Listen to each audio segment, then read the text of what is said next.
Varicose veins తో బాధపడుతున్నారా? భారతదేశంలోనే బెస్ట్ ట్రీట్మెంట్ అందించే ఏకైక హాస్పిటల్ ఏవిస్. నమస్తే రమగారు. నమస్తే రమగారు, జానకి గారు చెప్పిన స్టోరీ ఫస్ట్ భాగం అయిపోయింది. పులిరాజు కథ. పెళ్లి చేసేసుకున్నారా?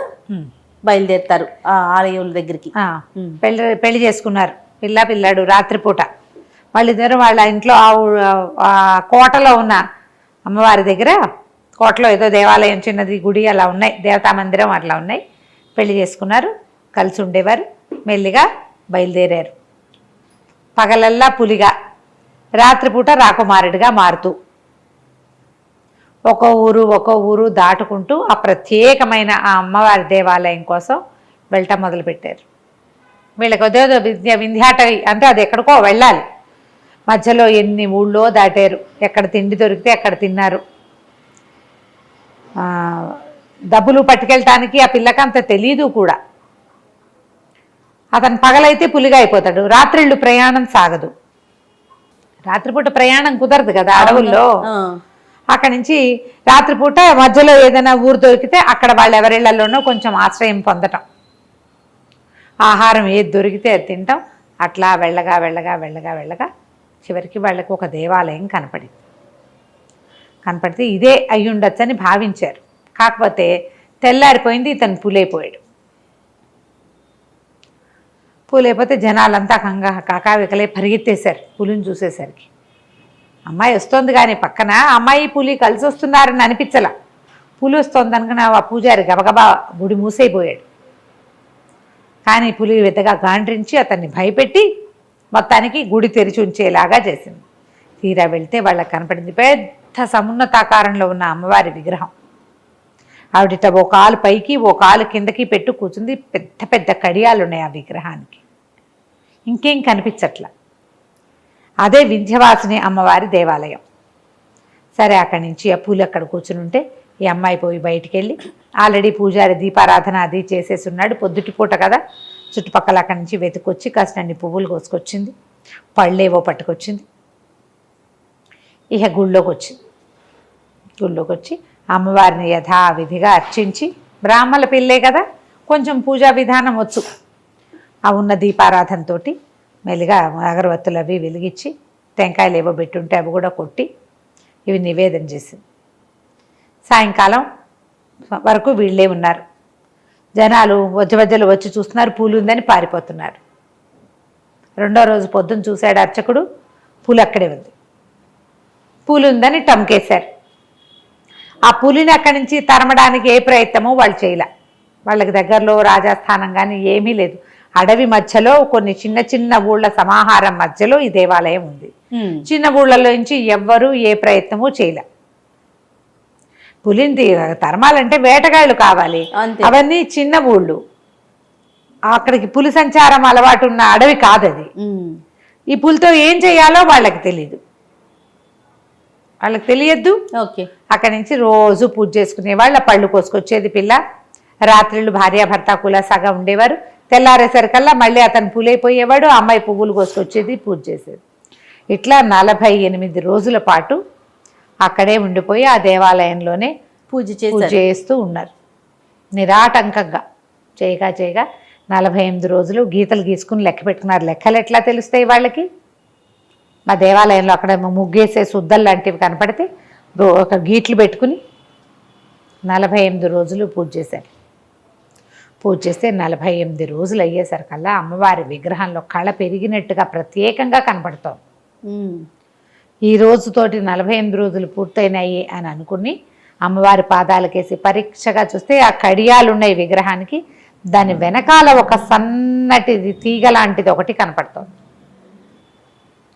కానీ అమ్మవారి మీద చెయ్యేసి తీసుకోవద్దు, భయం వేసింది వాళ్ళకి. ఎట్లా చెయ్యాలో తెలియలే. అక్కడి నుంచి ఇద్దరు పరిపరి విధాలా ప్రార్థించారు. నా శాపం తొలగించు, నన్ను మనిషిని చెయ్యి, నా భార్యకి సుఖం లేదు, ఎలా బతకాలో తెలీదు, ఎవరిదైనా బాణమో కత్తో కర్రో తగిలితే చచ్చిపోతాను, నీకు వాహనంగా ఉండవలసిన వాడిని, నేను పులినే అయిపోతే వాహనంగా ఉండేవాడిని, ఈ సగం మనిషి సగం పులి బతుకు చాలా కష్టంగా ఉందని అమ్మవారిని పరిపరి విధాల ప్రార్థన చేసి పాదాల మీదే చెయ్యేస్తాడు. ఏమీ అనలా, విగ్రహం కదల్లా. లేకపోతే ఆవిడ ఏమైనా బయటకు వచ్చి ఏమైనా చేస్తుందేమో, మరి ఆ కాలం అది కదా. అయితే అతను ఏం చేశాడు, నిదానంగా కడియాల వెనకాల ఉన్న సన్నటి తీగ లాంటి కడియాలని తీసుకున్నాడు. ఆవిడ కూడా అమ్మవారు ఏంటంటే ప్రసన్నురాలయ్యి తన వాహనప స్వరూపంలో ఉన్న ఈ కుర్రవాడి మీద జాలిపడి వాడి జీవితం బాగుపడటం కోసం ఊరుకుంది, మాట్లాడకుండా. కిమ్ అనలేదన్నమాట. బోళ్ళని ఆయుధాలు ఉన్నాయి, 8 చేతులతోటి ఉంది అమ్మవారు. ఓకే. దుర్గా స్వరూపంలాగా. అక్కడి నుంచి ఓడదీశాడు. ఓడదీసి వాటిని తీసుకొచ్చి కళ్ళకు అద్దుకుని భార్య కాళ్ళకి పెట్టాడు. పెట్టంగానే ఇది ఎప్పుడు చేశాడు, పులిగా ఉన్నప్పుడు కాదుగా, సాయంకాలం ఆ రాత్రికి పడుకున్నారు. 49వ రోజున అతను పులిగా మారలా. ఇంకా తెల్లారేసరికి పులి అయిపోవాలి కదా. అక్కడి నుంచి గుళ్ళో బోళ్ళని గంటలు కొట్టి చుట్టూ వాడు కూడా చెట్లెక్కి అన్ని పళ్ళు ఇన్ని పువ్వులు కోసుకొచ్చి ఇద్దరు యథావిధిగా అమ్మవారిని అర్చన చేసి అక్కడి నుంచి బయలుదేరి టౌన్ ప్లేస్కి బయలుదేరారు. మధ్యదారిలో ఎక్కడ అంతకుముందు ఎక్కడైనా ఆగడానికి భయం, ఇప్పుడు ఏ భయాలు లేవు. ఇంకా అతను శాశ్వతంగా మనిషిగా అయిపోయాడు. చక్కటి దగదగలాడే బట్టలు, మంచి వర్చస్సు, చాలా అందమైన పిల్లాడు. వచ్చే దారిలో ఒక చీకటి పడంగానే ఒకళ్ళు ఇంటి దగ్గర ఆగారు. వాళ్ళు చక్కగా వీళ్ళకి రాత్రి ఉండండి అని అట్టు పెట్టుకున్నారు. ఇంకా ఇంకో రోజు నడిచారు. ఈసారి ఆగిన ఇంట్లో పరమ పేదవాళ్ళు. ఓ చింకి చాప ఉంది, వాళ్ళ దగ్గర ఏమీ లేదు. చాప మీద పడుకుంటారా, మరి మా దగ్గర ఇంకేమీ లేదు, మా దగ్గర ఇదే ఉందని గంజో ఏదో పోసారు. ఈ అమ్మాయి చిన్నప్పటి నుంచి గంజి గడ్డి రొట్టెలు తిని పెరిగిన పిల్ల. వాడంటే రాజకుమారుడు కదా. కానీ వచ్చిన అబ్బాయిని చూసి వాళ్ళు మైమరిచిపోయారు. ఏమిటి రాజకుమారుడు వచ్చేసాడు మా ఇంటికని. ఇతను వీళ్ళందరినీ జ్ఞాపకం పెట్టుకున్నాడు తనకు సహాయం చేసినందుకు. సరే చక్కగా తిరిగి వచ్చేసారు. వచ్చేసి తమ పాత కోటలో హాయిగా నివాసం ఉన్నారు. మనుషులు లేరుగా ఎవరు, అడవి మధ్యలో ఉంది కదా. వాళ్ళే అన్ని పనులు చేసుకునే వాళ్ళు. భార్య భర్త ఉలాసాగా కొంతకాలం గడిపాక ఈ పిల్ల కాస్త గర్భవతి కొంచెం 3-4 నెలలు వచ్చేసరికి నా 5వ నెల ఏమో అట్లా వచ్చింది. మా అమ్మని చూడాలనిపిస్తోంది అని రోజు అడిగేసరికి సరే తీసుకెళ్తానన్నాడు. అక్కడి నుంచి బోళ్ళంత డబ్బు దశకం మూటలు కట్టారు. వాళ్ళకి తీసుకెళ్ళి ఇవ్వడానికి వెళ్ళారు. పళ్ళు పువ్వులు అన్నీ అక్కడ దొరికేవి. వాళ్ళ దగ్గర దొరకవు కదా, దానిమ్మలు అవన్నీ. ఇన్ని పళ్ళు మూట కట్టుకుంది, మోసుకెళ్ళాలి కదా.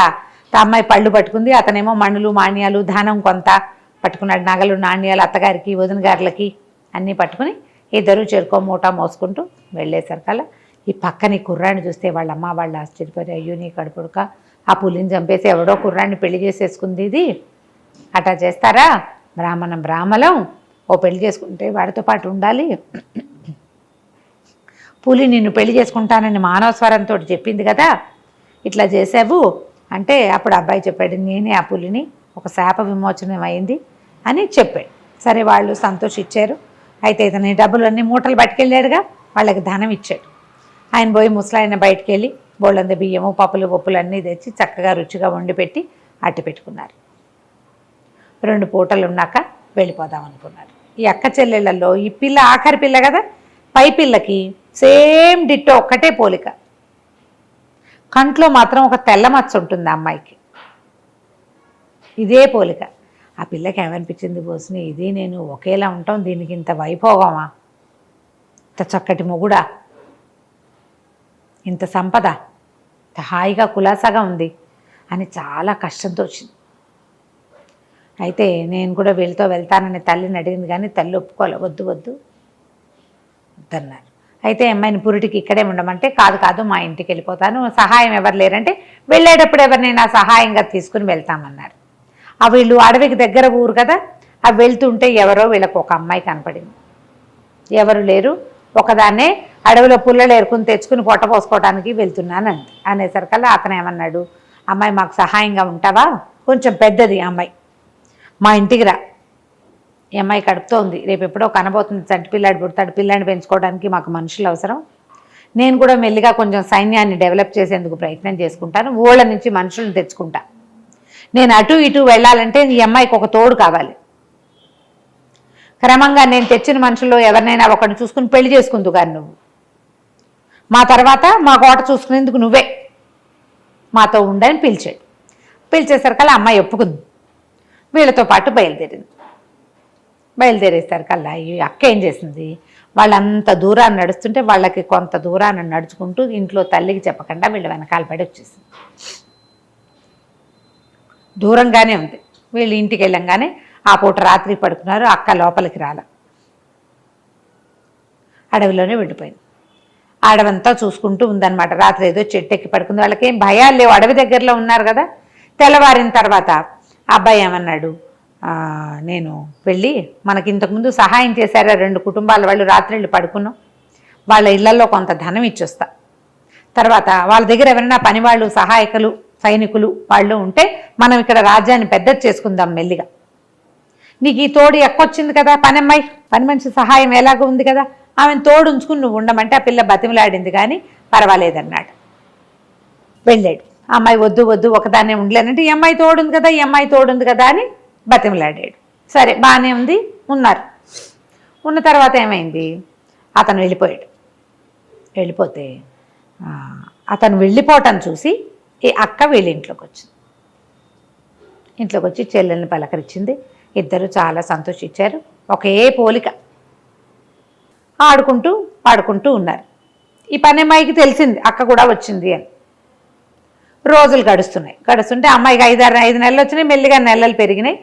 7వ నెల వచ్చాక ఈ ఇంట్లో హాయిగా ఉండటం, కులాసాగా తిరగటం, ఈ పళ్ళన్నీ తినటం, నగలు వేసుకోవటం, మంచి మంచి బట్టలు కట్టుకోవటం, బోల్డ్ అని పదార్థాలు తిండి, సహాయం చేయడానికి పనేమ్మాయి ఉండేసరికల్లా చక్కగా వంట వండి పెట్టడం, ఉయ్యాలలు ఊగటం, ఓ తూగుటు ఉయ్యాల, ఆ హంసతూలిక తల్పాలు, ఇవన్నీ చూసి అక్కకి భలే కుళ్ళుగా ఉండేది.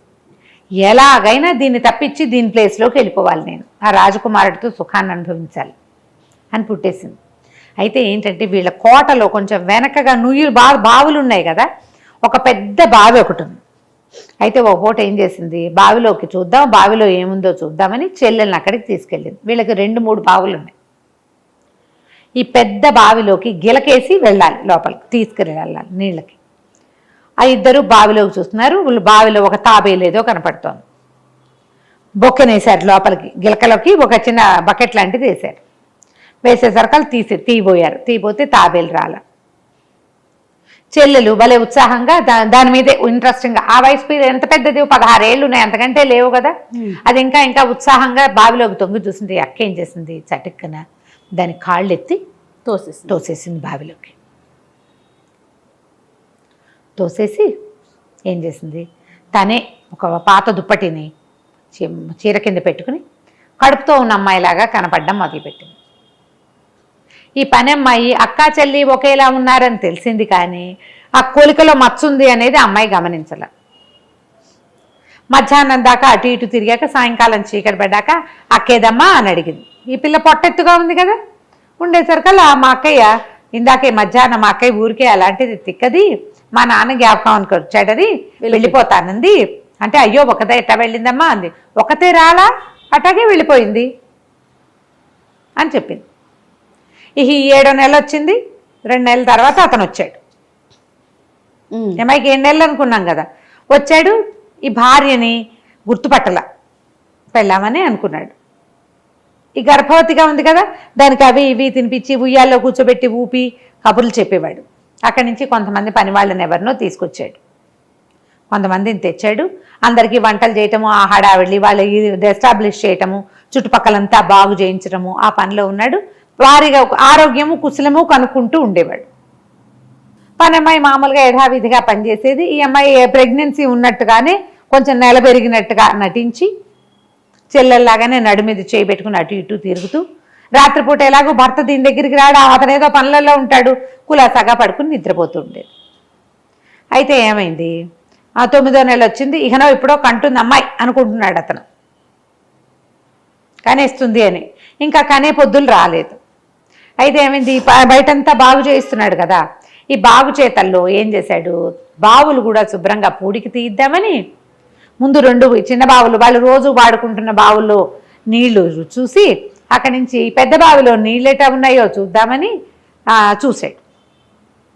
చూసి ఏం చేశాడు, సరే బాగానే ఉంది, నీళ్ల రుచి ఎప్పుడు చూడలేదు, ఎలా ఉన్నాయో చూద్దామని తాబేలు కనపడుతుంది, తాబేలు ఉన్న నీళ్లు తీగా ఉంటాయని బొక్కనేశాడు. వాళ్ళు కోటకి దగ్గరగా ఉన్న 2 బావుల్లో నీళ్లే వాడుకుంటున్నారు. పనమ్మాయి వాడుతోంది, వీళ్ళు స్నానాలకు వాడుతున్నారు, మొక్కలకు వాడుతున్నారు, కొత్తగా వచ్చిన పని వాళ్ళు కూడా. ఈ పెద్ద బావి జోలికి ఎవరు రాల.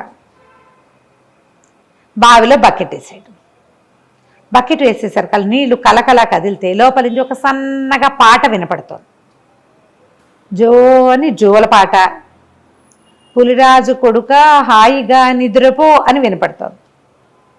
ఏంటేదో పాట వినిపిస్తోంది అని అనుకుని, ఇంకా నెలల నిండినే భార్య కనలేదు కదా, అదే పాట పాడుతోందని గబగబా లోపలికి వెళ్ళాడు. అది కూర్చొని ద్రాక్ష పళ్ళు తింటోంది. ఏం పాట పాడావు? మళ్ళీ పాడు బాగుందన్నాడు. నేనేం పాట పాడాను? ద్రాక్ష పళ్ళు తింటుంటేను అంది. అక్కడ ఏదో కుట్టు పని చిన్నపిల్లలకి బొత్త చొక్కాలు కుడుతోంది పని అమ్మాయి కూర్చొని, రేపుట్టపోయే చంటి బిడ్డది. పాట ఏం పాడలేదు బాబు, అమ్మాయి ద్రాక్ష పళ్ళు తింటోంది అని. నా పాట వినపడింది అన్నాడు. ఎక్కడా అంది అమ్మాయి పక్కపక్క నవ్వుతూ. పాత బావి దగ్గర అన్నాడు. లటక్కమంది గుండె ఈ పిల్లకి. పాత బావి దగ్గర అని, లేదు ఎక్కడా అని గబగబా బయటకు వచ్చేసరికల్లా అప్పటిదాకా ఆ అమ్మాయి మందిరంలోనే తిరుగుతోంది, కానీ అతను ఏనాడు ఈ 2 నెలల్లో డే లైట్లో అమ్మాయిని చూడలే. డే లైట్లోకి వచ్చేసరికి, వెలుతురులోకి వచ్చేసరికల్లా, అదేంటి కంటి మీద మచ్చ, ఏమైంది కంట్లో తెల్ల మచ్చ వచ్చింది నీకు అన్నాడు. ఇక్కడ కొలికల మచ్చ. అదే అమ్మాయి ఉలిక్కిపడి బట్టలు ఆరేస్తుంటేను కాకి పొడిచింది మొహం మీద, అది తగిలి అట్లా మచ్చబడింది అంది. అతనికి ఆలోచిస్తుంటే ఆ గొంతు దీని గొంతులాగా ఉంది, దీని గొంతులాగానూ లేదు, ఏదో పిలిచేస్తున్నట్టుంది. గబగబా మళ్ళీ నువ్వు ఈ దగ్గరికి పరిగెత్తాడు. అని రాగం తీస్తుంటూ వినపడుతుంటే భార్య చిచ్చి అట్లా వెళ్ళబోక నూతులోంచి వినపడే శబ్దాలు వినకూడదు, రారా నువ్వు ఏదో భ్రమలో ఉన్నావని వెనకాల నుంచి పిలిచింది. ఒక్క పూట ఊరుకున్నాడు. అవునేమో అని. మర్నాడు పొద్దున మళ్ళీ ఆ వేళకి వెళ్ళాడు 10 గంటలకి. మళ్ళీ పులిరాజు కొడుక నిద్రపో అని పాట వినపడుతోంది. ఇక భార్యకి కేకేసుకొచ్చాడు.